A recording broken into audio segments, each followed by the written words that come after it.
So it's okay.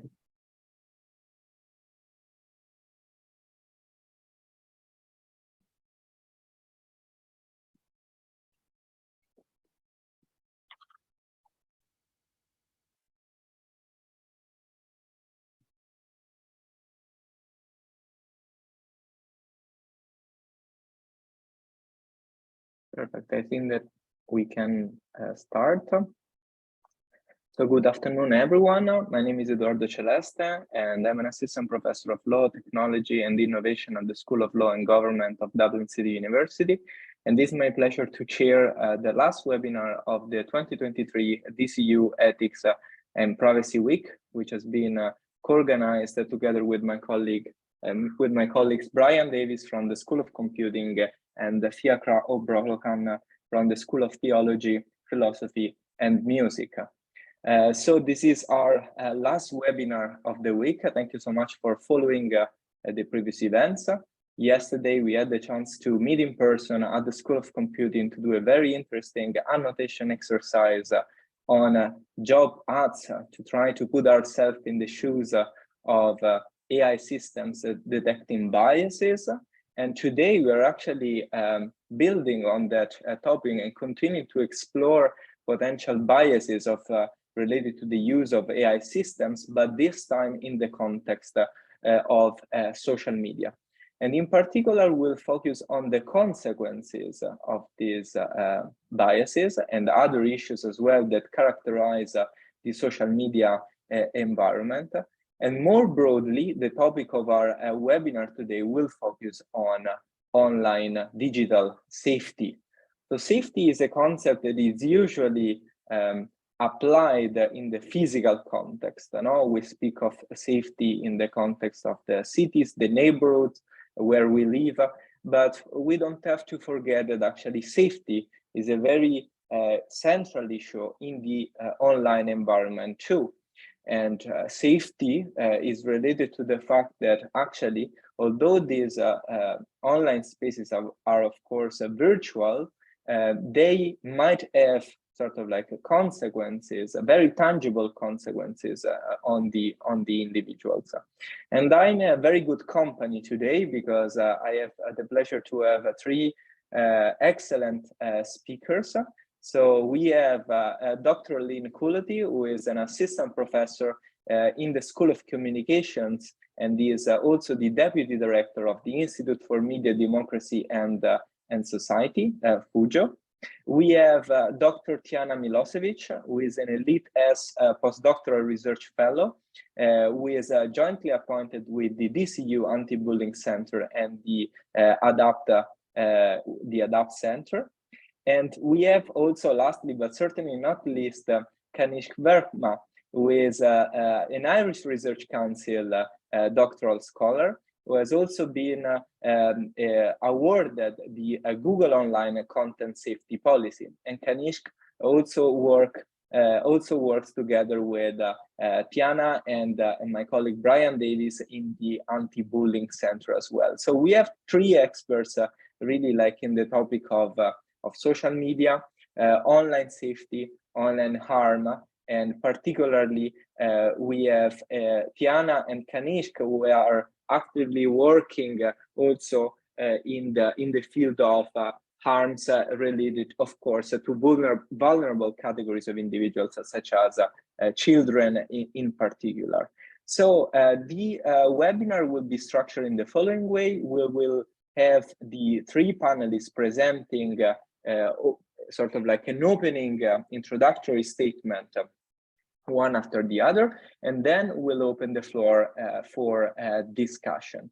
In particular, one of the points that I would like maybe the panelists to say a few words would be to comment on the as well recently adopted Online Safety and Media Regulation Act 2022. There has been a very intense discussion in Ireland. Ireland has actually been one of the first countries in Europe to adopt a similar instruments, although of course there are similar examples across other EU countries. So I would like also to ask our panelists maybe to say a few words from their own perspective on what is going on in this field in Ireland. But first of all, I leave the floor to my colleague Eleen Culloty, who will start with a presentation related to digital safety. Eleen, the floor is yours. Thank you. So hello, everyone. I'm Eileen Culloty from the Institute for Future Media and Journalism, or Democracy and Society, as we're now called.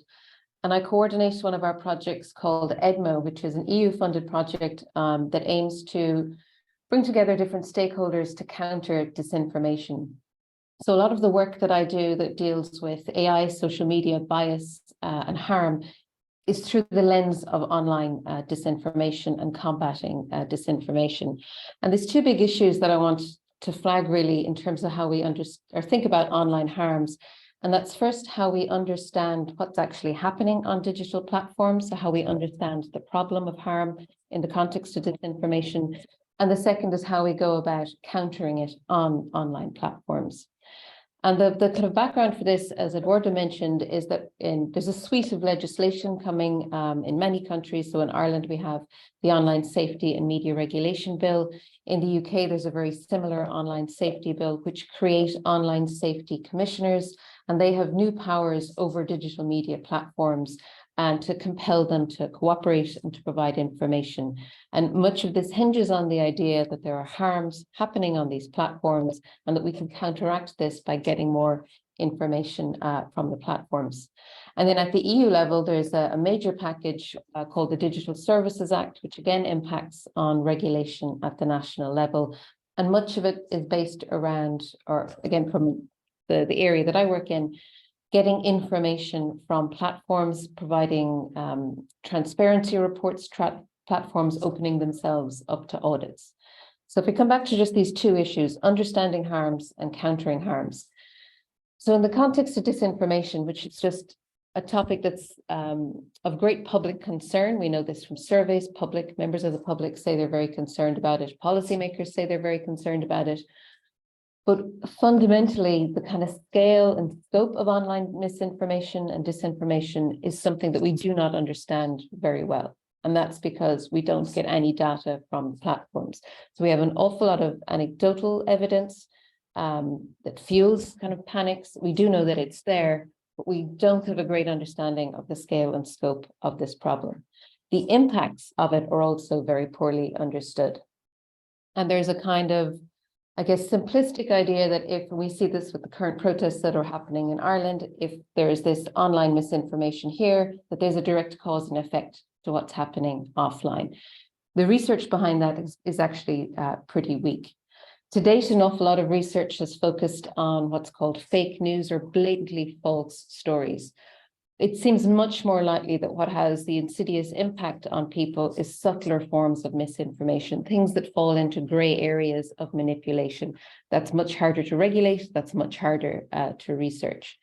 So this whole issue of understanding online harms is very limited, precisely because researchers have very limited access to data from the platforms, so they can't answer those questions. So in the context of disinformation, and I understand other areas, maybe around harms to children and things, and bullying might have better understanding. But in the context of disinformation, there's a massive black hole where knowledge should be before we go regulating it. And then in terms of countering online harms, the new packages, which, I mean, on the surface sound very impressive because we're now going to demand more of online platforms. But a lot of what's being demanded is transparency. So we want more transparency about how their AI systems work, how their recommendation systems, for example, more transparency about the actions that they're taking to counter disinformation. But it's not clear that transparency by itself leads to any kind of accountability or leads to any kind of change or positive change. And often the things we're talking about, if you think of recommender systems, they're quite complicated to begin with. You know, giving the public more transparency about something that's very complicated, it's not clear that that helps in any way. And our own experience of monitoring the transparency reports that platforms have produced is that they're really just forestalling exercises. The platforms don't really participate in good faith. They can produce lots of documents, they can pass out lots of big numbers, but really it's not telling us very much. And so the main criticism that many people make is that transparency alone doesn't do very much. And what we really want are efforts to understand the design, architecture, the governance of platforms. And unless regulators are able to demand or understand those types of changes, we're really not going to get very far with countering online harms. And while all of that is happening, so we're asking for more transparency from platforms, even though what we've seen to date is that transparency isn't very good. There's an awful lot of fantastic work being done by civil society organizations, by researchers, but often at an individual level. So we're promoting media literacy to individuals on the hope that it will have some wide societal impact. A lot of fact checking has gotten funding. We do research on pre-bunking. Can pre-bunking make people resilient to disinformation?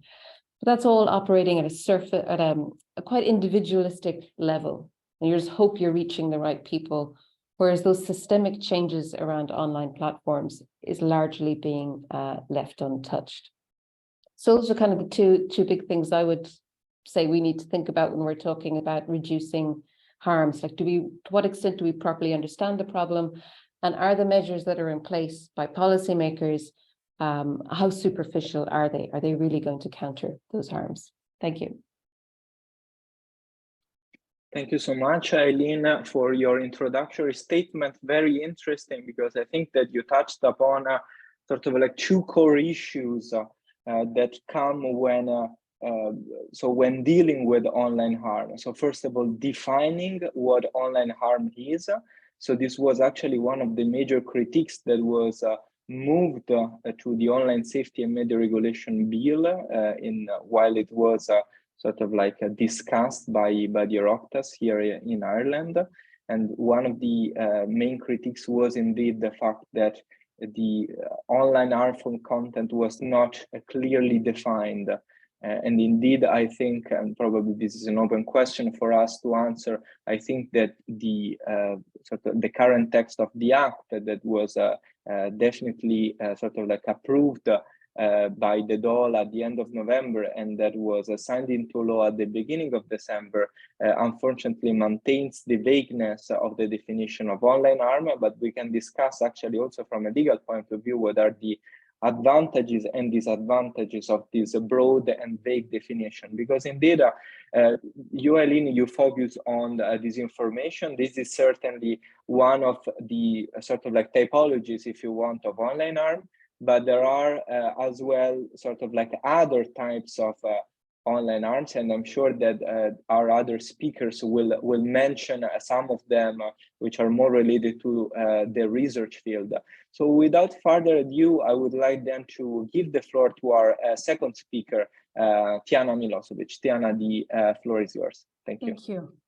Thank you. So I'm Tijana Milosevic. I work at the DCU Anti-Bullying Center, and I'll talk actually about another type of online harm, which is cyberbullying, and ways in which actually artificial intelligence is used by social media platforms to actually regulate this.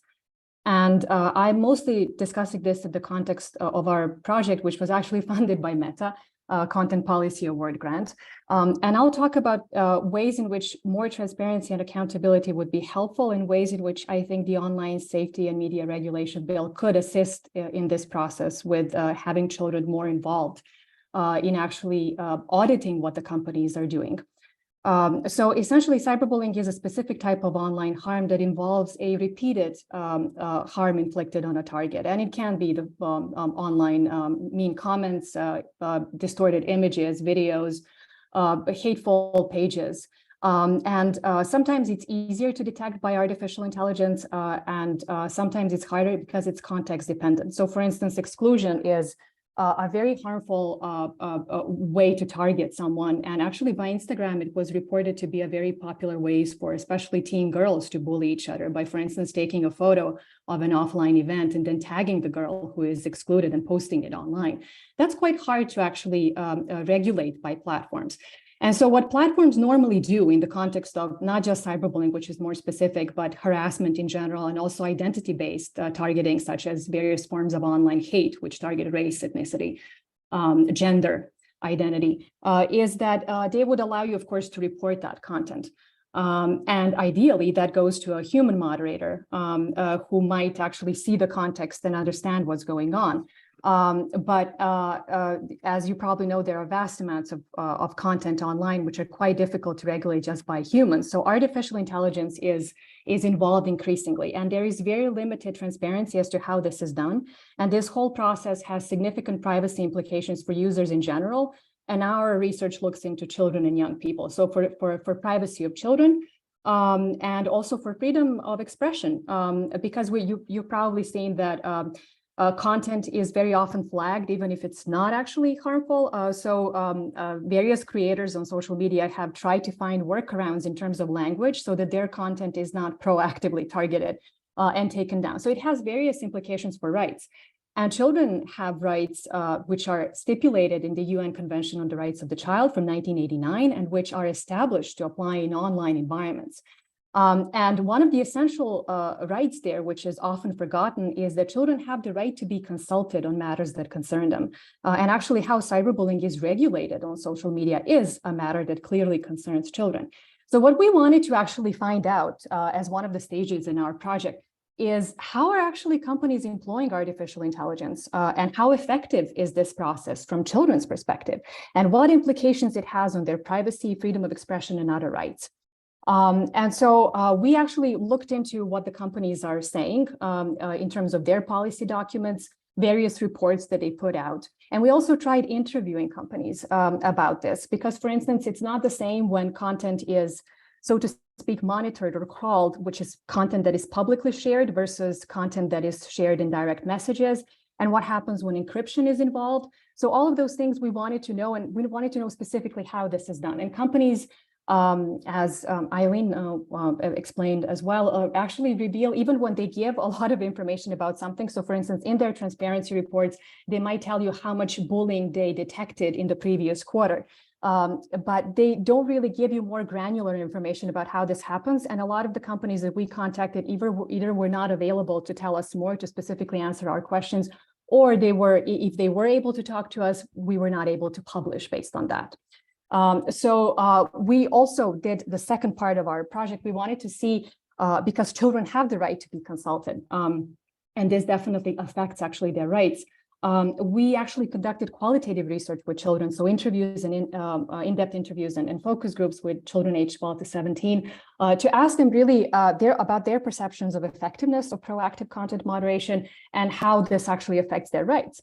And many of them were not aware of this process. They, in theory, might welcome AI-based interventions, but they would like to be consulted on that to have the clear option to opt in or at least opt out.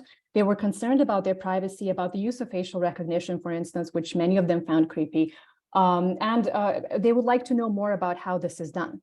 Now, where I see sort of the opportunity for online safety and media regulation bill is really in the online safety codes in terms of as well the auditing process. So I hope that with specific requests from the Online Safety Commissioner, we will be able to receive information in a language that is friendly not only to adult users, but to child users, which is a lot more difficult. So to have explanations about how this process works, but not only that, to also have the right to be consulted on how these, what companies call safety products, are actually designed and implemented on their platforms. So in theory, there is greater opportunity to do that with the safety codes. There is also, and actually the examinations of effectiveness of companies' complaints mechanism. There is also the provision for the individual complaints mechanism, so that those, when you, for instance, report content, if the companies are not addressing it effectively enough, you can go to the Online Safety Commissioner. So all of that has some promise, in my view, to take us a little bit further. How it will work in practice, we're yet to see. Also, with the establishment of the Youth Advisory Council, greater involvement of children and actually involving children in the auditing process is something that would certainly be a way to assist in the implementation of the UNCRC online. So all of that I see at least as a hope for some development in the right direction. And one final sort of comment, because this is also about ethics. And is that content takedown is really not enough.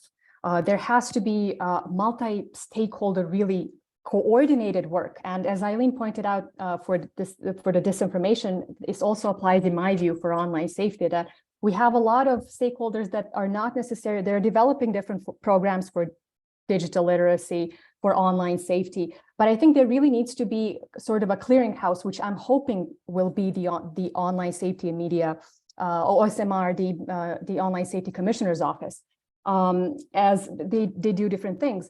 And as for the ethical part, I think it's quite one thing that really struck me from our research is that young people, sort of when you ask them about AI regulation and they and asking for help, they sort of have this view of online environments as in a way cruel to begin with. So if you are on social media and you're a teen, there is an expectation that you're going to have a degree of thick skin to be able to take all of that. So to me, it's culturally, because this is inherently a social phenomenon, it's not a technical phenomenon, it's a phenomenon that plays out on technology, but it is a social issue.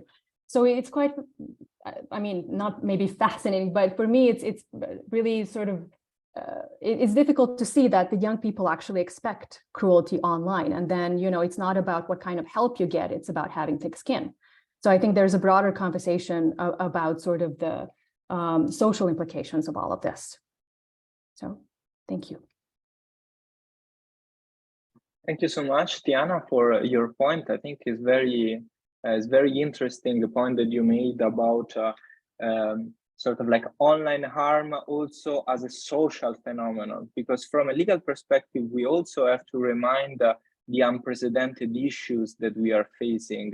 Social media platforms represent private companies. Social media are private spaces in theory, but the implications of the use of these spaces are very tangible in the public sphere as well. So you rightly mentioned, for instance, the right to freedom of expression.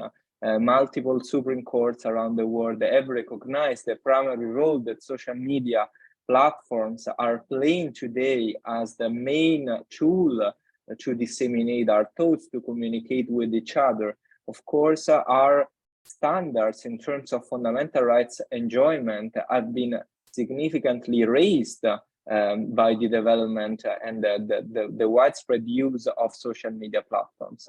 So also the regulatory question is very interesting because there is also the question of the boundaries, the threshold, if you want, for the state. Where do we need to intervene and when? Especially if, as you highlighted at the in your last point, there is a sort of like, unfortunately, an expectations among children that this is the reality that actually should. The reality is that children expect somehow to be bullied, to receive a certain amount of online harm. And you rightly highlighted, Tijana, also that there is a technological question there, and this was also one of the other topics actually of our webinar, which is related to the use of AI systems.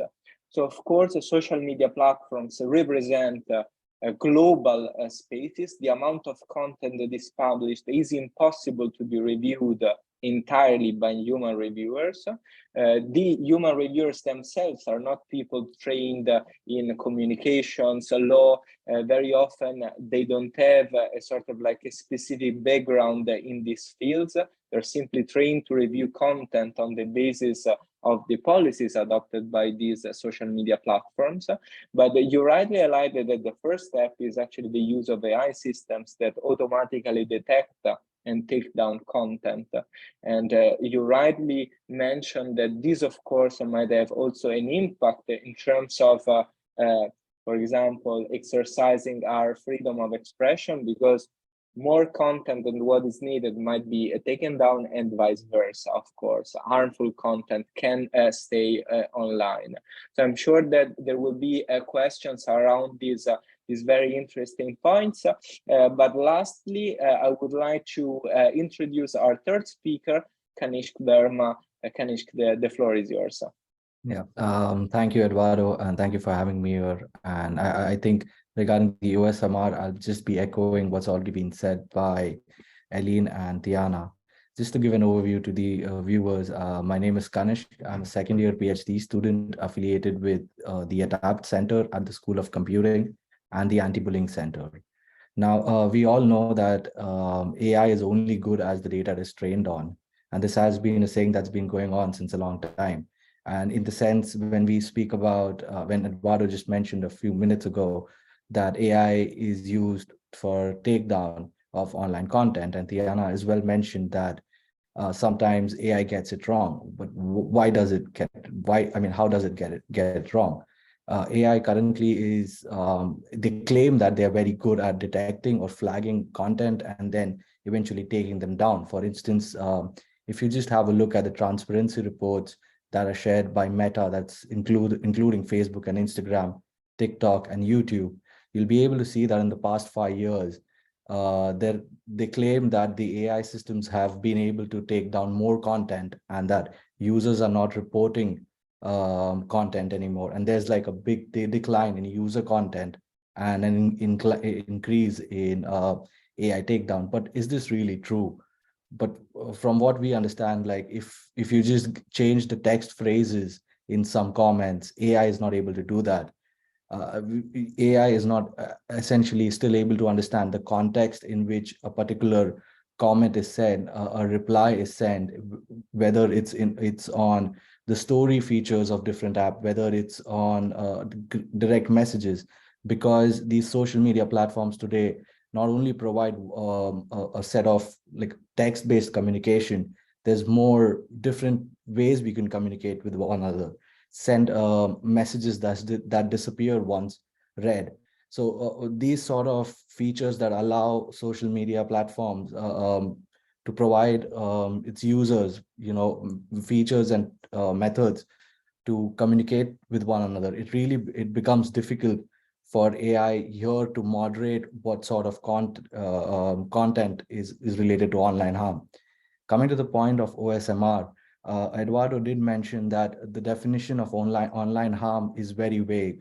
That there is no concrete definition to what is online harm. But when we look at social media apps that are there, and if you just, for instance, if you open any app right now and you go into reporting any sort of content that you feel is offensive, you will be confused looking at the different types of online harm reporting structures they have. They sort of merge bullying and harassment together. There is just a hate speech mentioned instead of it being hate speech, whether it's directed towards a race or ethnicity. There's no mention of body shaming content. So it's just that the definition of online harm it's like an umbrella term, because it includes many different types of offensive content. So the definition itself should include these just a few types, as well as the reporting mechanism in social media platforms should actually incorporate these different types of online harm content. My research essentially is to look at how to build data systems that can help AI to be trained in a better way, that it can actually understand the fine-grained or nuancity of different types of online harm and be able to flag content based on the context as well. And all of this falls within the guidelines of the EU policy report, which was released in June last year, that artificial intelligence and rights of child, where that whatever AI mechanism is being built, the children's rights should be at the focus of it. And that sort of encapsulates my whole research topic as well. And as well as the OSMR bill, idea is to include those sort of children's rights. But it does have a shortfall in the sense that it completely doesn't define what is online harm, and that in a sense allows gives sort of a leeway to social media companies not to incorporate reporting mechanisms or have detailed reporting mechanisms.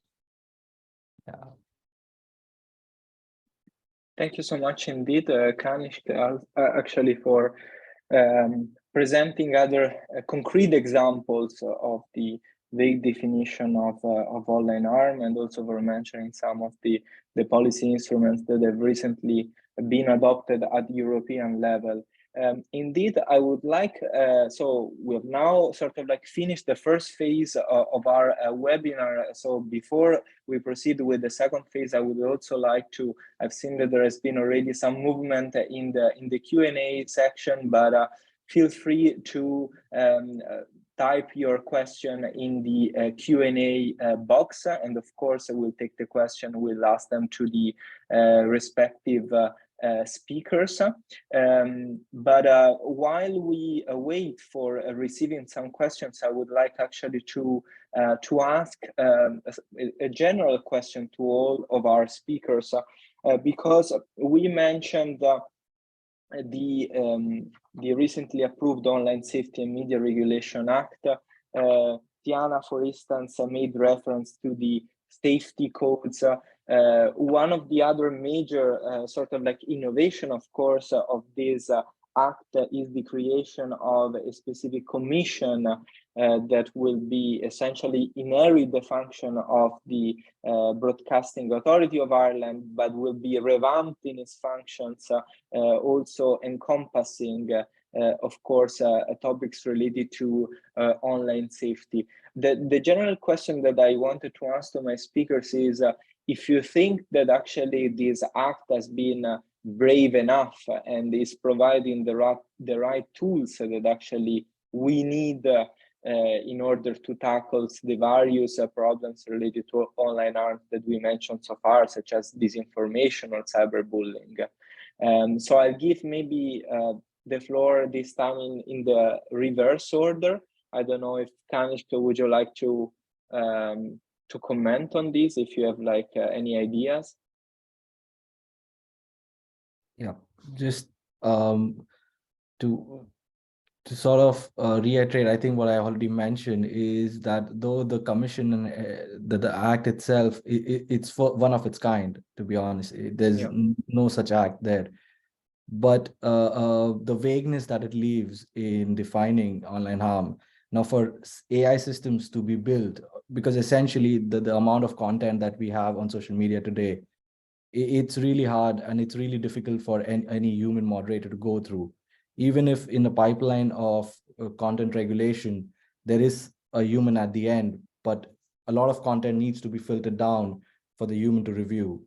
But even if that filtering process, because at the end, what the filtering process is doing, it's sort of AI is just flagging content based on the labels it has learned how to flag the content for.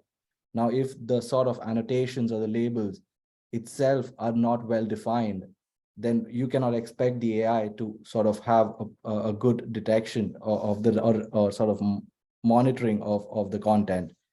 To that effect, if they sort of encompass what all is the type of online harm, probably that would be a good standpoint, and holding social media companies accountable at the same point, that they should be incorporating these set of definitions. If not, something similar should be a part of the commission report as well, I think. Thank you so much, Kanishk. I mean, you're highlighting a vision where essentially social media companies also bear the duty of reacting to this. I would be particularly interested also in hearing whether sort of like the state has done enough, or whether you would expect public actors actually to intervene, or even from our perspective, what researchers can do. Tijana, do you have an opinion on this? Well, I really am looking forward to seeing how actually this will work once it's actually implemented. So in theory, I think that it's a good first start to give more access specifically within the online safety codes. What I hope to see actually is really a request for more access to the data on behalf of the researchers. So I really hope that the Commissioner's Office will actually facilitate that through the execution of online safety codes. I also hope that there will be a more streamlined way to educate and involve the public in this process, because this is very, the discussion is very much limited to sort of expert circles within different stakeholders. So I really have to see how this will really play out in the once it actually comes to the implementation stage. And as we were hinting previously, and I hope that we can actually come back to defining sort of the harms, because right now in the bill, we have more specific categories of what harmful information is. So the bullying is there, self-harming content and suicidal content is there. All of that is specified, and I'm not sure how helpful it would have been to specify it actually in more detail, and what kinds of legal implications it would have to actually provide more detailed categories of that content for how the law is actually implemented. But yeah, I really have to see how it will actually play out, and whether it will have any effect on how actually the content, not just content takedown, because I guess a lot of the this sort of and there have been legal scholars who've articulated this much better than me, like Evelyn Dweck, for instance. So in the regulation 1.0, so to speak, online safety regulation, we were focusing on content takedown, but we realize that we actually need to focus on how content circulates. So the more systemic regulation of how, not just in pieces of individual content, but rather what is prioritized and what is hushed and in which ways. So I'm not sure, I'm yet to see, once the law actually is, once the commissioner actually starts working in practice, how this will actually pan out in terms of practical implications for us to be able to understand how companies are regulating all of this, beyond giving us more reports that provide information that we're not necessarily able to implement in terms of holding them accountable. That makes sense.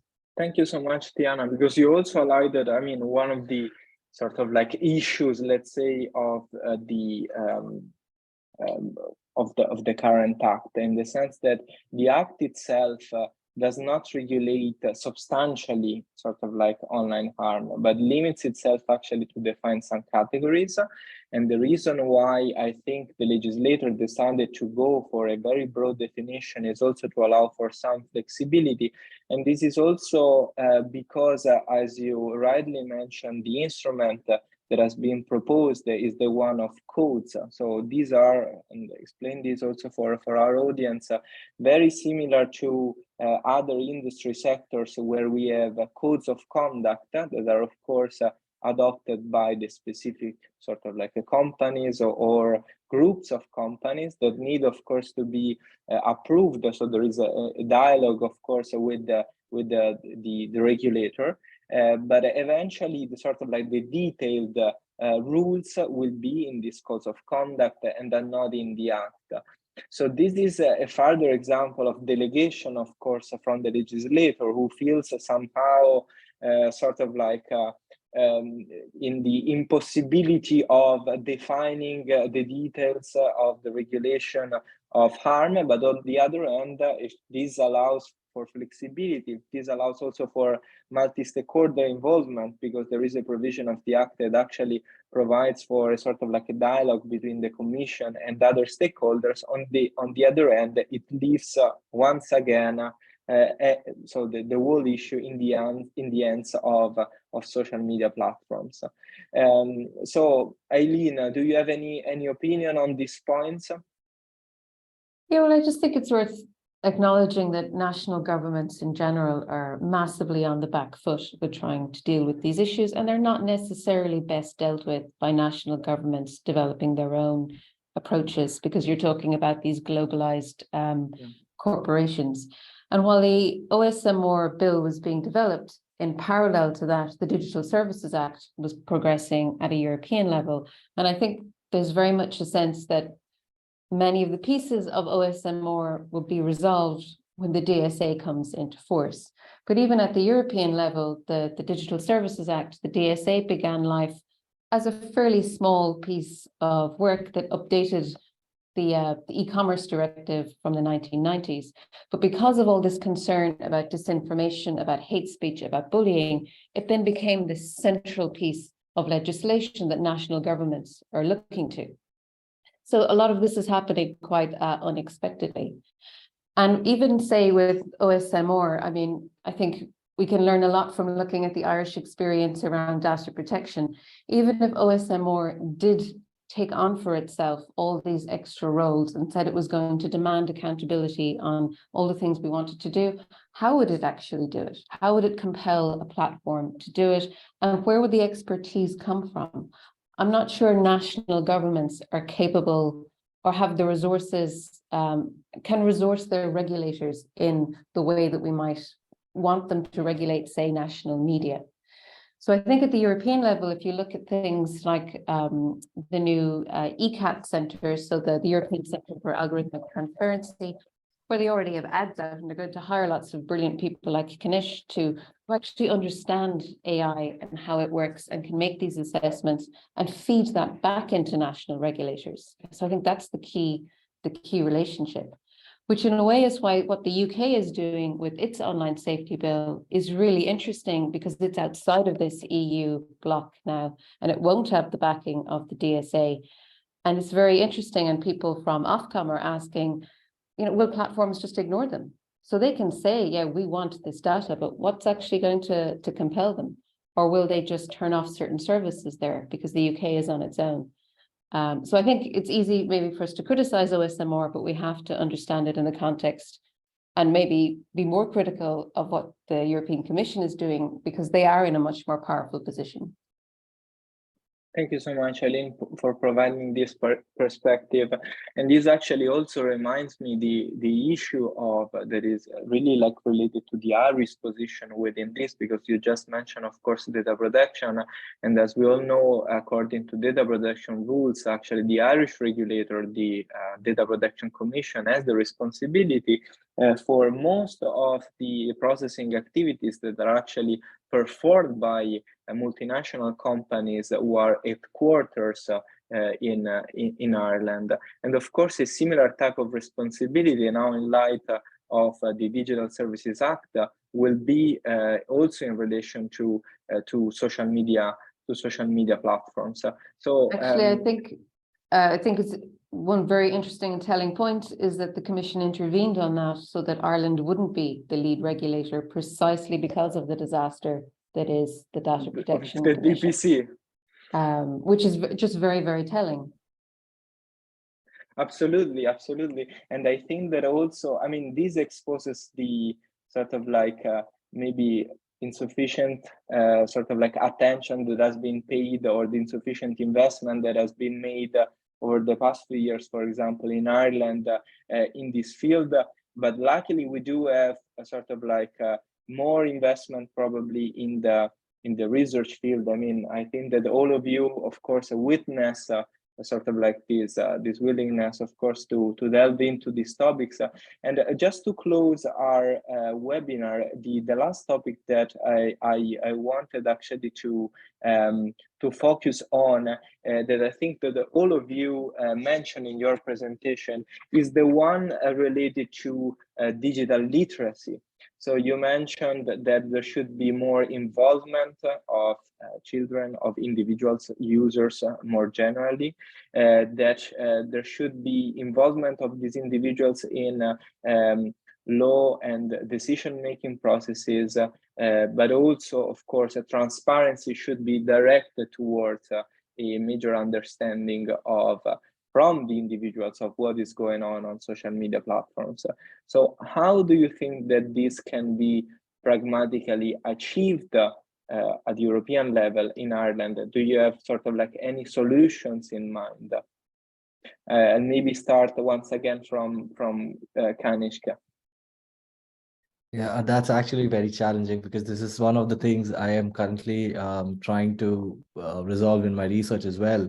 Like my idea is to get teenagers and young adults input into how the design of these systems should be. But then there's always this concern of re-traumatization, because there's always going to be this concern in ethical terms of re-traumatization. That is, if you involve someone who's already been a witness or has experienced any sort of online harm, and you want to include them in the designing mechanism or the reporting mechanism, or just the workflow of how the regulation would be, it's ethically challenging to have them on board. So, and also, but it's important to have their opinions. So it's sort of like a double-edged sword. You want their opinions as well, but it's a risk of re-traumatizing them. So it's very challenging to have them in the workflow of designing and then reporting and then testing it out for social media companies. But I don't think at present social media companies are even bothered about that, because they just don't want to. They would rather take down the content, have the account disbarred, which promotes online harm or any sort of thing.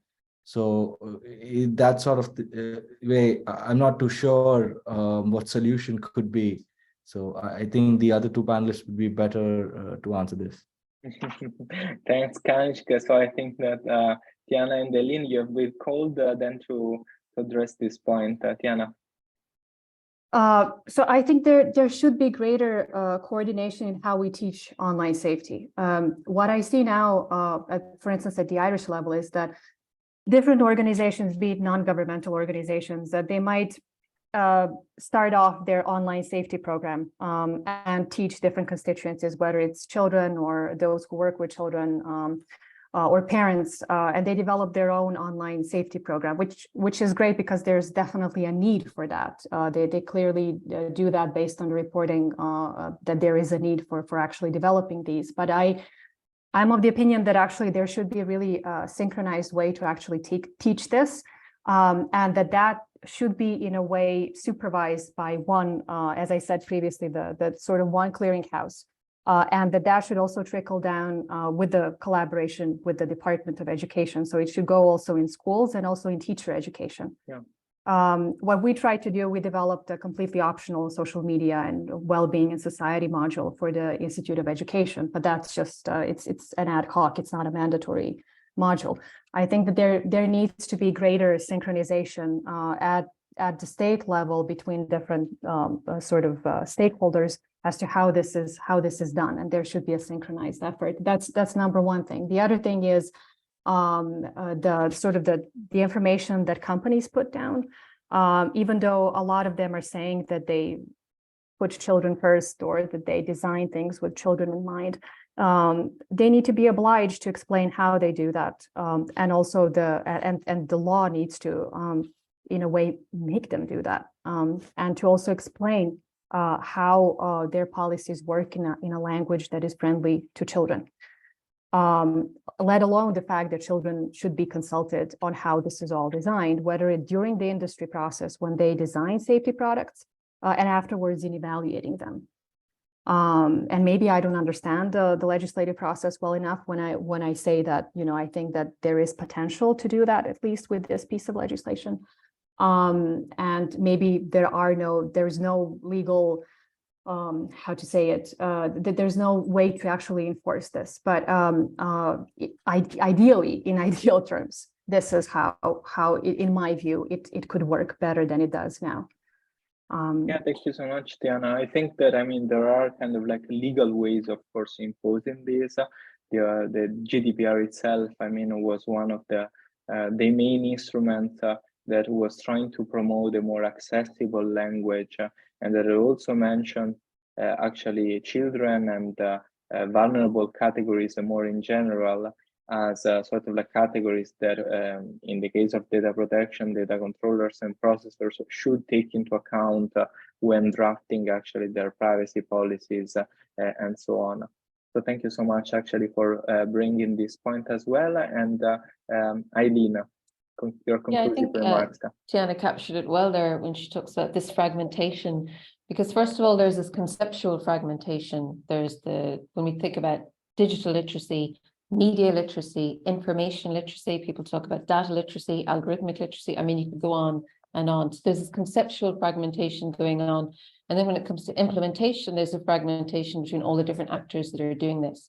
Even if you look at formal education, there are bits of things here and there. So definitely from a formal education perspective, things could be brought together. But that conceptual issue is an important one, because when you look at certain kind of online safety literacy type things seem to be very skills based. You know, do you recognize this? Do you recognize that?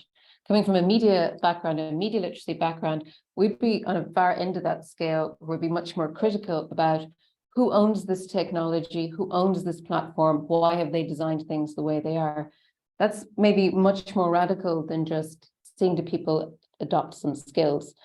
And finally, I would just point out that with any kind of literacy training or education, it tends to be quite benign, and it's easy thing for platforms to say, oh, we're investing in media literacy. They do something very simple. It's that skills-based type stuff. And it sounds like they're doing a lot, but it's a very long way from asking the critical questions. Thank you so much, Eileen, also for bringing your perspective on this point of digital literacy. So we're close to the end of this webinar, and I wanted to thank again all our panelists actually for bringing their perspectives on this very important issue. So this was actually the last webinar of the 2023 DCU Ethics and Privacy Week.